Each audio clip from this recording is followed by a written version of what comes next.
And give yourselves a hand. What a crowd. Just long enough to untangle the microphone cord. Batman had to make an appearance. In February, I took a kiteboarding company trip to Lalli. You asked, what's that? What's that? You didn't say anything, sir. You want me to do this show by myself? Everybody now, what's that? What's that? That's an island in the middle of the ocean.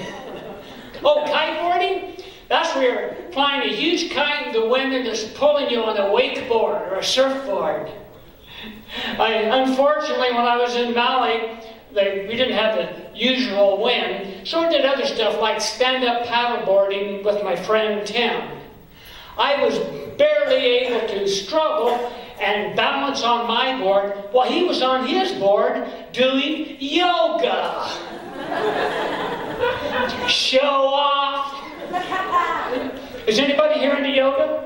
Yeah, all right. What's your name into yoga? Les.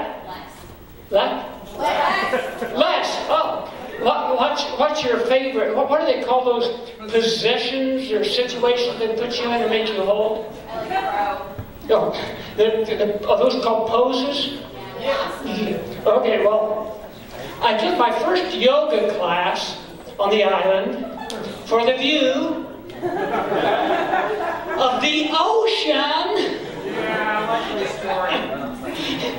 Unfortunately, the class was inside with the lights turned off. So much for that view. I did find out what it's like to be a human pretzel. Hopefully not a broken human pretzel. Heather, our instructor, told us to relax while we did the 2x4. Wait, no. I think that was called the plank. Relaxing while you're doing to the plank is like me telling you to relax while you're trying to evade your ex. Some of you don't have an ex. Your mother-in-law? How about holding a Starbucks coffee without the cup? Must be 7 o'clock. My stupid alarm goes off every week at 7 so I can find my cell phone if I lose it. I did have it on vibrate, but not that. The most difficult pose for me was the pooch. Oh, Heather called it down dog. You're down on the floor like this, and I called it arms torture. That wasn't all that we were expected to hold. I had a determined methane bubble that desperately wanted to reach the atmosphere. Now, some of you aren't science savvy. You call that a fart. And if you don't know what that is,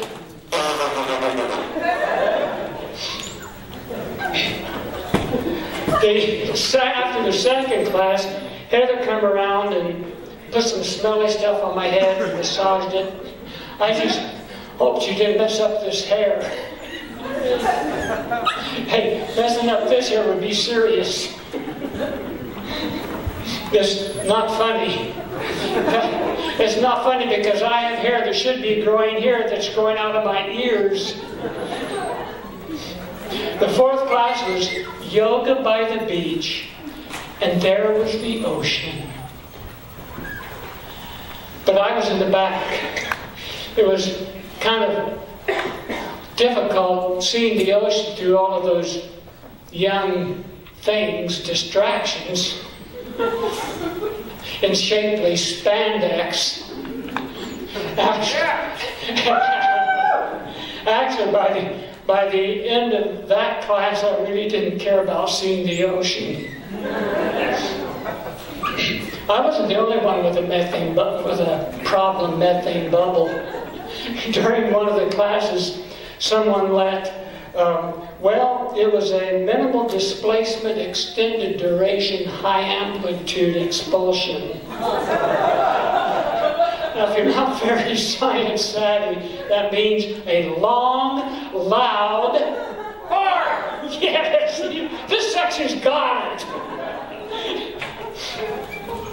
I snickered until I realized I was the only one. And I learned that in yoga, you gotta learn when to hold them.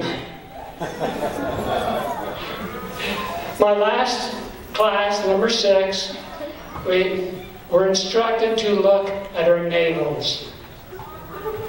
That was the view.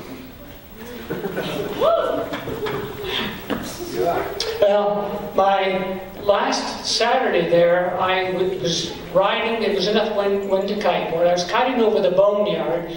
That's a sketchy area where the coral reef is just below the surface of the water.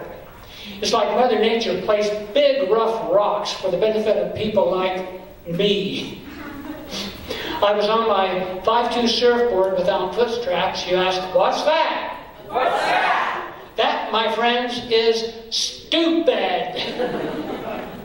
I blew a jibe. The kite dragged me over the coral reef, and I fed the fish with donations of skin from my arms and knees and another body part I don't talk about much.